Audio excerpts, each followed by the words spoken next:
But then I thought, no, wait, I got to know. What half of you is Muslim? And then he goes, oh, well, no, I don't mean like half. I just mean that I'm born here, but I don't follow Islam. I said, so you're not Muslim. Muslim is not an ethnicity. It's a faith. It's a belief system. So that's a problem. Then the biggest problem, or the bigger problem, is for the people that really are practicing Islam and they're, doing what they do, and they're that they don't extend. And they don't extend. And when I say extend, I mean, oh, sorry. That's the beginning of the sentence. Yeah, I'm going to wait because he's going to... We have an airport right here. So, right here. The thing is that many, not all, but many of the Muslims that live in America, they don't extend in any way beyond their immediate little realm, their immediate circle. In other words, they come to the mosque, they pray, they do, they go to the market, they buy halal food, they do, they're doing what they're supposed to do.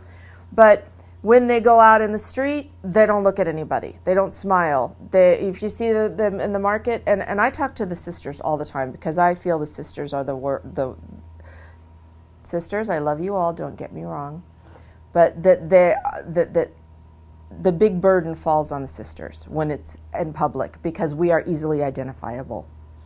Men, you can't tell. You don't know who, unless he's in a. Well, I don't know what those things are called. The women, they're called like a jaleba or something. I don't know what they call for the men. But unless they have a cap and they have the long dress on, and even then they think they're Jewish or something. They still don't know they're Muslim. For the men, nobody knows unless you have a sign and you're carrying a sign. But for the sisters, you got a flag. You got a flag, okay? Everybody knows. So when you're walking in the market or you're in the mall or you're at the gas station or you're at the red light and you got that face, that sour expression and the down and you don't smile at anybody and and you're just like this, whew. I mean, it puts everybody who's ever heard terrorist sees that. It doesn't matter what color you are. It doesn't matter how pretty your scarf is. If they see that face, this is what they put together. This is Islam. Yes, there's one right there. And I'll tell you the truth. This is the reason I started covering my hair. Because I wanted him to see a different face.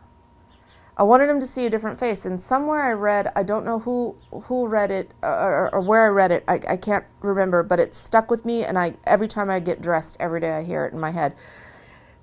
When you leave your house, you want to be known and not known. Known for your character, for who you are, for your manner, and not known that you're not hanging out of your clothes and everyone can see, and all this. So I think about that every day. And everyone's like, well, oh, I don't cover my hair because I don't want people, they're going to think this or they're going to think that. Well, I want them to think it. And I want them to ask me. I want them to ask me. Ask me about it. And then I'm going to tell you. I had some guy come up to me in the market and go, do you eat meat? Just like that. He goes, are you a Muslim? With this real weird accent. And I was like, yeah. And he goes, do you eat meat? I said, all the time, whenever I can get it, Yeah, medium rare too, And so I like that. I like that. But the biggest problem is that so many, and Sheikh Ammar from Mercy for Mankind just came 2 weeks ago and did a big dawah program for us. And he said the same thing. We agree on this, that most people don't, they just go through their life. They don't even have, they're complacent. They're just complacent. Okay, this is all I have to do. I just have to be a good person. I just have to follow the rules. I just have to pray. I just have to make dua. I just have to do these things and everything's okay. This is it. Take care of my kids. This is it. But really, our purpose is a little bigger than that. We're created for a reason. We're created to worship. And part of that worship is not to go preach to people or to insist, but to demonstrate and to inshallah to guide people too in that process. And you can't guide anybody if you don't open your mouth, if you don't smile, at least a smile. Smile is the easiest thing in the world to do. It's sunnah, it's charity, it's simple. You just eat and do it, and yeah, you get a wrinkle, so what?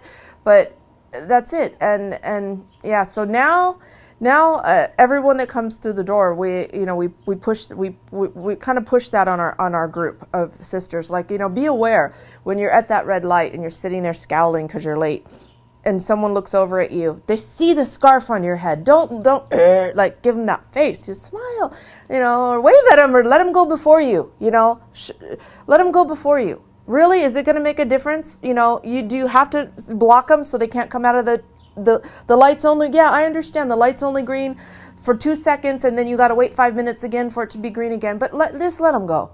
Let them go, because you know what? They're going to remember that. They're going to remember, when someone's talking bad about Islam, they're going to go, I met a lady in the store and she let me go in front of her, and she was so nice, and da-da-da-da, and I think she was one of those Muslims. She had that thing on her head, but even though they're talking like that, they're gonna have a good impression.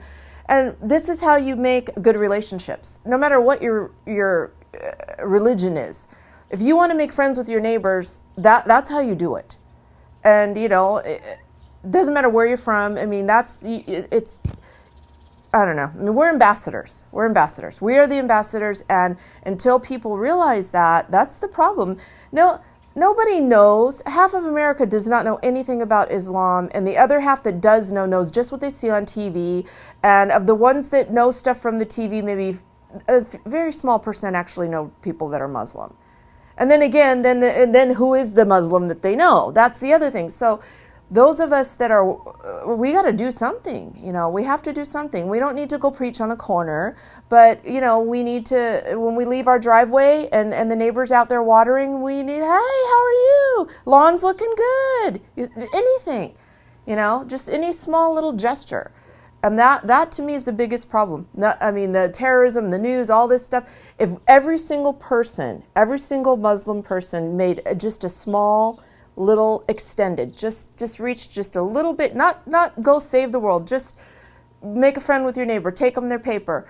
If it's trash day and you see their cans there, they forgot it, and the truck's coming, go push the trash can out on the sidewalk for them. You see they're going to get a ticket, it's a street sweeper, go knock on their door, say, hurry, come move your car.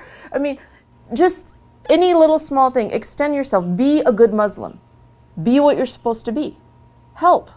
Do what you're supposed to do. Don't just sit in your little world because you fixed it and just think you're okay. That's not enough. It's not enough. And when we all start realizing that, things will change. They are changing. Alhamdulillah, they're changing, but it takes more. It takes more. It takes Anyway, so that's what I think is the problem. I definitely know what is not a good idea. In my opinion, what is not a good idea is to. I don't even want to say this because maybe somebody's going to come after me, but there's I won't say his name, there's a very, very well-known person that is converted to Islam years ago, and he's one of the most highly esteemed people in the whole Islamic world as far as speaking and just very well-known and very well-respected and loved, and one of my favorite people. And right now he's doing something. He is on the internet and he is asking Muslims to send emails and write letters to try to convince a movie star to convert to Islam, to convince him, to push him, because he's interested in it and he wants them to, and I keep thinking there's no compulsion in religion, there's no compulsion in religion, there's no compulsion in religion. You're not supposed to push, you're not supposed to, and I'm reading what the comments that the people are putting, and I'm like, oh, why are you saying that? And they're like, oh, it's the right way, it's the best way, you need to do it, you don't want to go to the hellfire, and it's like, no, but this is not Islam, this is not, this is not my understanding. Maybe it's clearly it's somebody's understanding, but my understanding is, you can sit and you can tell them, yes, okay, you're going to go to the hellfire, you're an unbeliever, okay, but this is not, to me, a way to show someone that it's a good light. Like I said, you have to demonstrate it. You have to lead by example. I believe that so firmly. You have to lead by example, and the biggest thing in Islam, I have to say, the biggest thing not biggest, okay, it's not biggest, big, it's big. Humility, okay, humility, and being humble, and humble isn't just like, oh, thank you, Being humble is a whole way of conducting yourself in everything in your life. And I have to remind myself of that all the time, because I get caught up too. I get caught up. I go to the sisters group and they're all in the pretty scarves and, you know, like this one, and the bling bling like this.